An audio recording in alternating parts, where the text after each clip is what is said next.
Anna Hampton on her blog states, I don't trust words. I even question actions, but I never doubt patterns.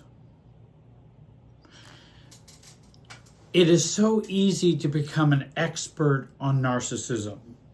There's a lot of information out there. A lot of people put a lot of time into learning about a narcissist. Again, that's not a bad thing to do.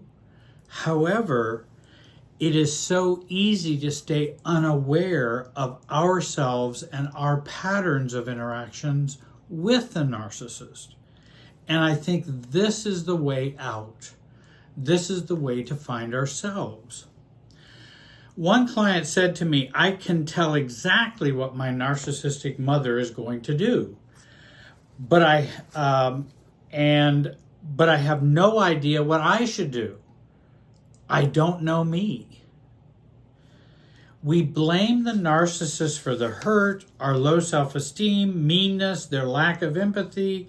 We can fear and anticipate the narcissist's reactions, actions, words, and behavior.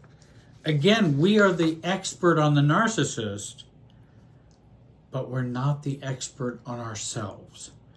And that's what I try to help those who come, who are adult children of narcissists, who have narcissistic tendencies who have tendencies towards narcissistic relationships.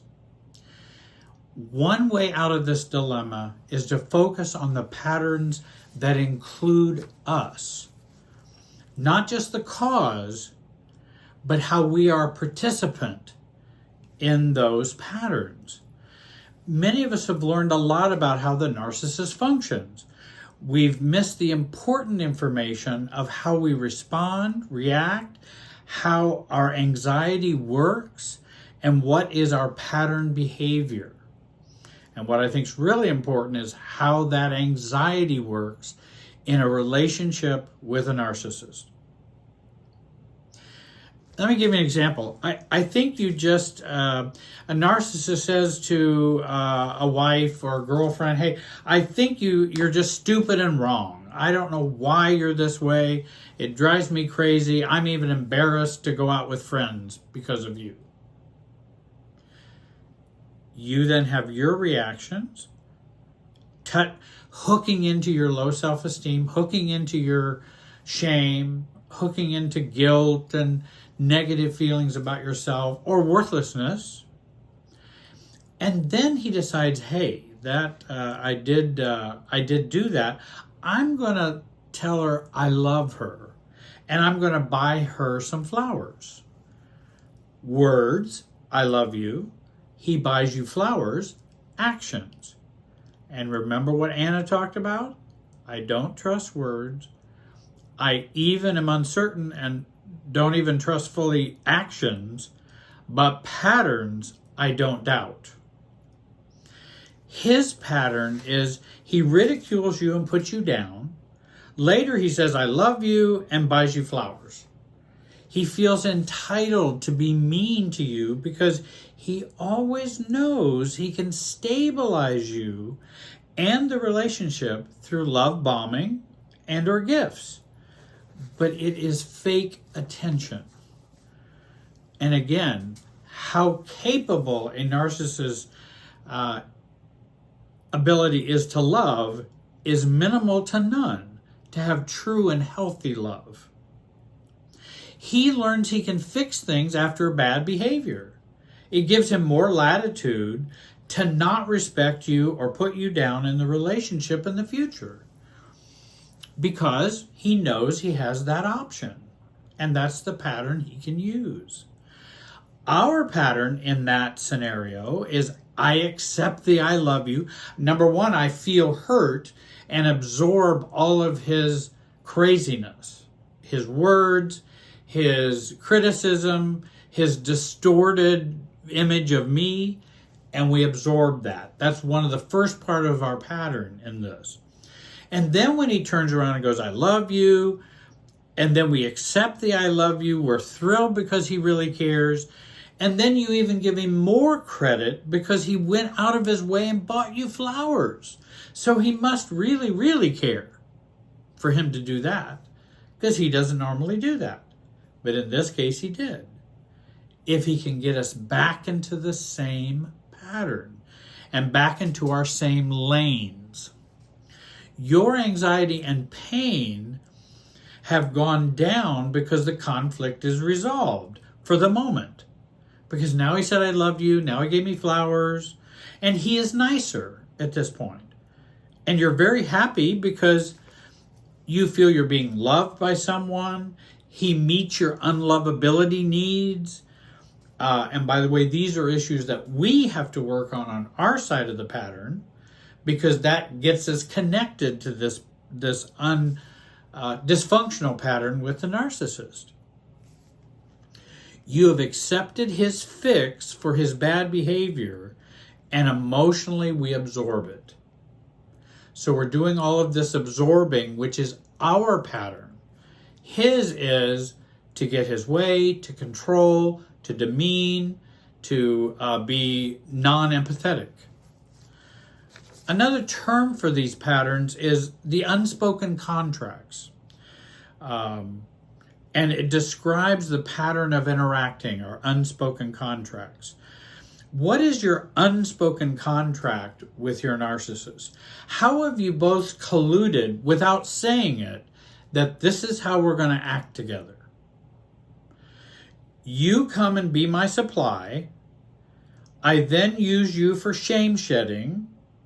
You are upset and have high anxiety because I, as the narcissist, unconsciously know you cannot manage your anxiety or your sense of self, that I can now play good cop and I can persuade you to become less anxious and promise you the fantasy that I love you and that you can be loved and that I care about you.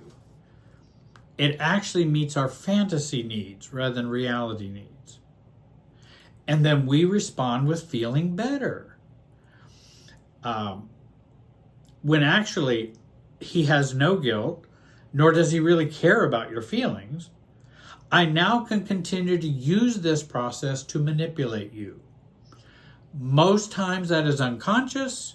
There are times, if they're sociopathic or if they are really broken, they will do it consciously. And then the game begins again. Don't look at the words or actions, but pattern of the words, patterns of the actions, and patterns of your internal feelings. That's what we want to focus on. And that, I think, helps more people recover from their narcissistic relationships. And here's a very key phrase: patterns speak louder than words or actions. Again, there's the feeling acting pattern. He feels a shame trigger. Maybe he got shamed or ridiculed at work. He comes home, he shames you. You feel your past hurts and present pain and trigger feelings of unlovability, unacceptability. And mapping out these patterns can help us to intervene and to change the patterns. For example, let's just put a pin in one part of that process. And we can put that pin in the point at which I feel relief when he says I love you and when he gives me flowers. And when the point when my anxiety goes down, let's put a pin right there and say, is there anything I can do about that point of the interaction? Many times people come to me and they will say, how can I get him to stop? And it's like, well, you're not even talking about the pattern. You're talking about changing him. Let's talk about how you can change you and then see what he does from there. And so we feel relief or anxiety goes down when he gives us, I love you, gives us flowers. I choose to become, let's say, unfazed by the gifts or the words. I'm not angry, I'm just neutral, and I'm not celebratory. I work on loving me, He says, I love you. I do not buy that. I then choose to love me. And he gives me flowers as his I'm sorry, which he does not mean and does not mean for the long run. I then work on accepting me. I work on validating myself, not the distorted view that he has of me as a narcissist. I don't go with this distorted view. And I know it's a distorted view because he's a narcissist. That's a given. So I don't buy into that. So instead of being oh so happy and oh so relieved, I want to work on being more neutral about that. And that communicates something about this pattern and can begin to subtly change the dynamic. If his anger, judgments of you, and blaming and of you is all distorted, and they are all just these mental traps, then why is his I love you and here's some flowers not distorted also and are mental traps as well? They are either way. One's nicer, one's not so nice, but we don't buy into the niceness. And we want to work on not absorbing the negative. So I can choose to become unfazed by the gifts and the words. I don't have to be rejecting. I don't have to be mean. I can be neutral. In the very beginning, let's put a pin in the beginning of that pattern between he and you. In the beginning, I fall for his criticism and truth. I fall for his reality and the way he truly feels about me. But I can work on, no, that's not really true about me. That is Coca-Cola talk, which if you listen to other videos of mine, and I hope you will, and listen to the playlists about self-differentiation and also about adult children of narcissism, that's not the truth about me. He has a distorted view. He is projecting his shame onto me. And instead of listening to his diatribe about how bad I am, and I can make an excuse to take my exit, that I need to leave. I can choose also not to absorb it or internalize it. This is a true goal for it is to be, because the true goal is for it to be internalized in me. I can even practice, I could even write down in the beginning when the narcissist was saying, I think you're stupid and wrong and act like a child. You can even write those things down and practice not absorbing them. Put it down on paper and read it out loud and practice not taking it in. We can even do those kinds of exercises to help us become stronger. I can choose not to internalize that. I can choose not to absorb it. I'm not sure you can choose to make him not do it. And that's what many people come to me and say, how can you help me make him stop? Well, I mean, I don't know. How do I help the ocean not to hit the shore and the sand? I don't know how to do that. But I can help you with where you're standing on the shore so you don't get wet. I accept that he is not normal with a problem. He is abnormal with a problem, not normal with a problem. He's abnormal with a problem. And so his view of me in reality is distorted and gets weaponized in a relationship. And we don't want to act like he thinks I am. Don't act like he thinks you are.